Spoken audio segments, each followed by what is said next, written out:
Jaruzelski was more of a hardliner. He had come from a very patriotic, good family. It was a family of the aristocracy, a very patriotic one, which had fought in all Polish uprisings of the 19th century against the Russian Empire. But Jaruzelski was among those Poles that were taken by the Soviet Union during the Second World War and deported to the depths of Siberia. Back then, in the massive snow-covered landscapes of Siberia, where you had this cover of snow and reflection from the sun, and when you were working outside for hours, often chopping down forests or some other tough manual labor,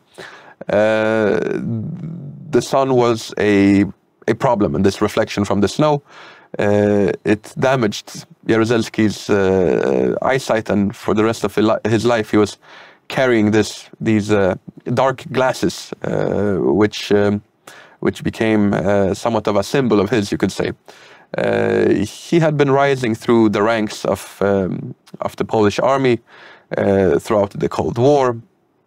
In 1968, when there was somewhat of a political crisis in Poland, quite significant political crisis to be frank, his position had grown even more. He had taken some very controversial decisions. He had been crucial in the anti-Semitic campaign that the Communist Party was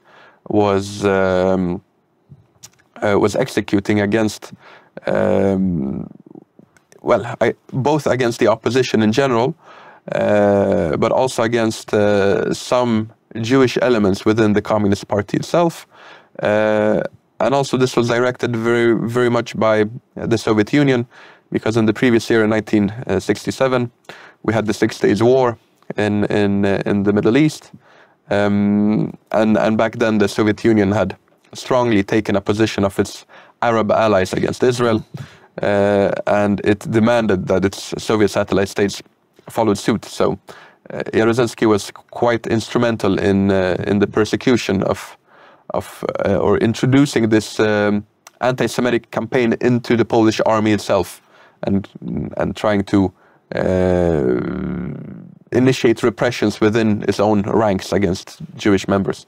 He had also taken a decision to shoot down a plane with a Pole trying to flee to the west. So he had become known as a man that the Communist Party could approach with these types of requests for difficult missions. So when it came to clamping down on the Solidarity Trade Union, they believed that with him as first secretary, it would be a good decision. He took the reins in the autumn of 1980, and by February-March 1981, he had already given the mission to the army to start planning how the introduction of martial law would look like in Poland. Initially, there were some ideas that maybe they wouldn't have to execute a full martial law. Maybe they could just introduce more secret agents into the Solidarity movement and try to break it up from within by creating divisions and conflicts. But in the summer of 1981, the situation deteriorated. The Soviet Union unexpectedly sent around 600 tanks to a military base they had in Sulinovo. And this also, they cut off a lot of the fuel that Poland was receiving from the Soviet Union, practically all diesel imports, but also limited severely both crude oil and also natural gas. This created an energy crisis in Poland as well. Also, a lot of the coal that was naturally produced in Poland couldn't reach the market because they were still trying to pay off those foreign debts by exporting that coal abroad. So you had, it was common with these rolling blackouts. People trying to heat their homes with coal had a very hard time. The price went up. And these energy measures was really, it was a form of blackmail by the Soviet Union. They wanted Poland to reverse its decision to legalize the Solidarity trade union. So now also starts the debate: will the Soviet Union invade to make sure that this trend of the Solidarity trade union, that maybe other similar trade unions do not appear in other countries? Here is a debate which started back then.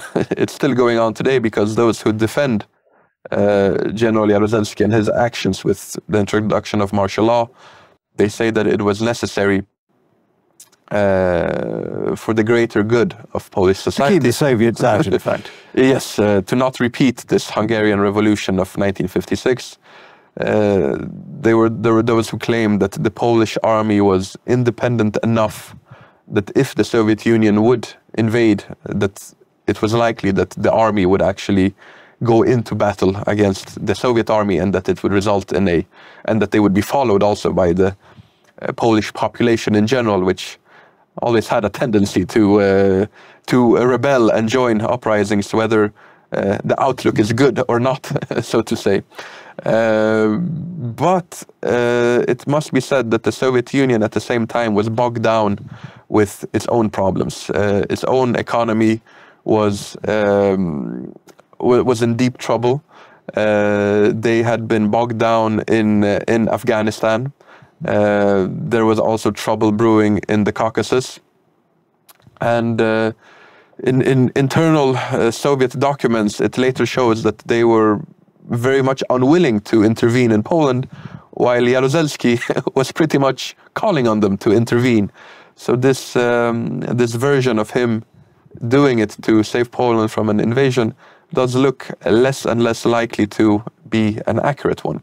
It was probably more that he felt that he needed to stabilize the situation in the country in order for the Communist Party and his own rule not to be toppled. Adam, I'm just going to have to interrupt you there. The clock in the corner of the studio is winking that our time is over, but we will pick it up if we may next time.